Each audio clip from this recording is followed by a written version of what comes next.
Hello and welcome to Ball Talk. I'm your host, Jared Reed, along with my co-host, Surya Roll, and we'll be bringing you the most information and updates about the world of basketball. So to start off our show, we're going to talk about the recent slump that the Lakers have been in.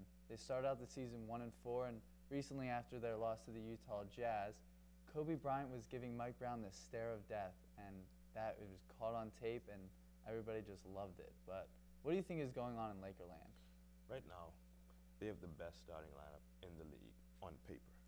And because of that, there's panic, because there's no success. There's confusion, because they're losing. There's frustration, because they're losing. And all of this lack of success is really wearing on the team. And it's because of their all-star lineup that they have these expectations placed on them. So they have to produce.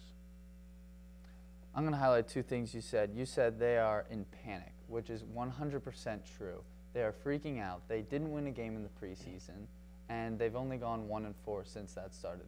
They lost to the Utah Jazz, which isn't really a respected program. No offense to the Utah Jazz. But of course, then they're also their lack of success, which is evident in their record.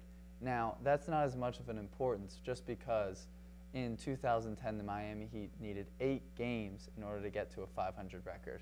So with that staying, it is so bad in LA that in an interview, Dwight Howard said that Kobe needs to relax. He needs to just not let everyone know what his frustrations are with Mike Brown, the players, the record, all that stuff. And he said, I think sometimes as a team, we got to be able to not really show our frustrations that much.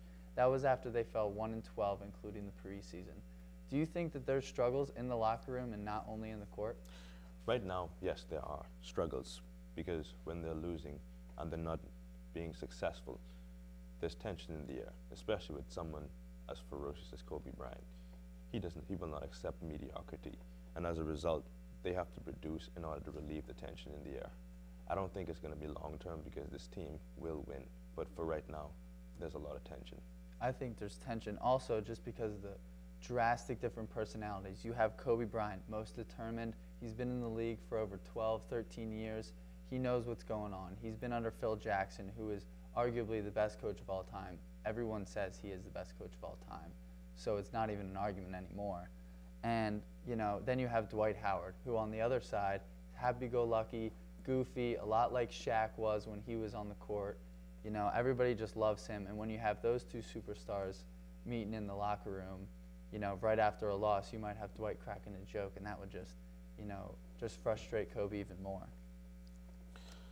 Now we all know that Dwight Howard was involved in the trade that caused him to land in Nelly. But the trade involved arguably two of the best centers in the league, Dwight Howard and Andrew Bynum. When Bynum is healthy, do you think the Sixers have the pieces to be a championship contender? 100% yes. I think with Drew Holiday becoming an upcoming star, I think they have all the pieces they need. Now, before we get back to anything else, coming up is a word from our sponsors. But right after that, we're going to have a word from our reporter who's going to give us just a little information about what's going on in the world of sports. So stick around.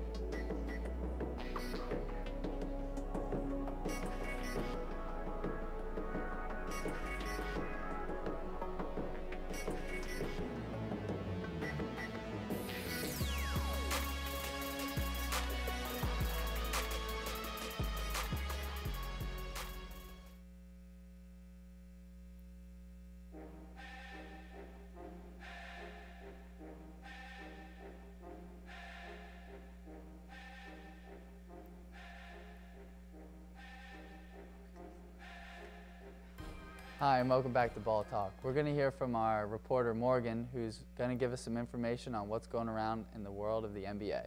Morgan? Well, Jared, I'm standing outside the Laker practice facility now, and news is going out that Mike Brown has in fact been fired from the Los Angeles Lakers after a 1-4 start in the season. Now, the majority of fans might think of this a good move by the Lakers, as many were on social media networks like Twitter expressing their feelings before Mike Brown was fired. In fact, hashtags involving the former Lakers coach were trending nationwide before he was even fired. Now, just today, the Lakers have hired Mike D'Antoni. There are many pros and cons with him in the situation. Thanks a lot, Morgan. Now, Rio, do you think it was right for the Lakers to fire Mike Brown and just basically give up on him after just a 1-4 start? Absolutely.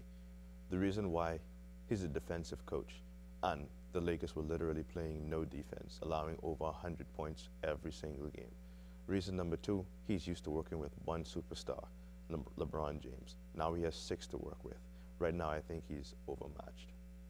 You know, I'm going to disagree. I'm going to have to say there's 77 games left in the season. You know, they have all of the role players they need. They have 6 superstars. You know, anybody can really put a team together and get a winning season. I think they should have waited a little bit longer. Going back to what I said earlier, took the Miami Heat 8 games just to reach a 500 record where they were 4-4. They did win their next game, but it did take 8 games in order for them to reach 500. They were arguably the most hyped threesome before this whole Lakers trade ended up bringing in 5 big superstars. Now, what do you think Mike D'Antoni will be bringing to the Lakers this season now that he's been hired?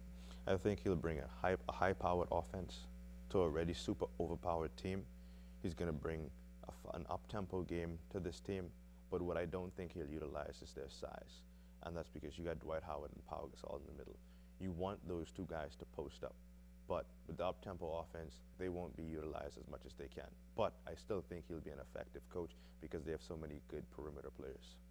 You know, that's interesting you bring that up. I think when your youngest player is Dwight Howard, who is probably the 2nd slowest player on the court at that time, right behind Pau Gasol, I think it's really just evident that you need to get in the post. They got to make sure that Steve Nash gets healthy. He's injured right now. You know, he's an older guy, so he's going to be slowing the game down a little bit. He can put the ball wherever he wants to, and he can also just utilize Kobe Bryant, Meta World Peace. But that's looks like we have all for today. Thank you on behalf of the production staff here at TUTV.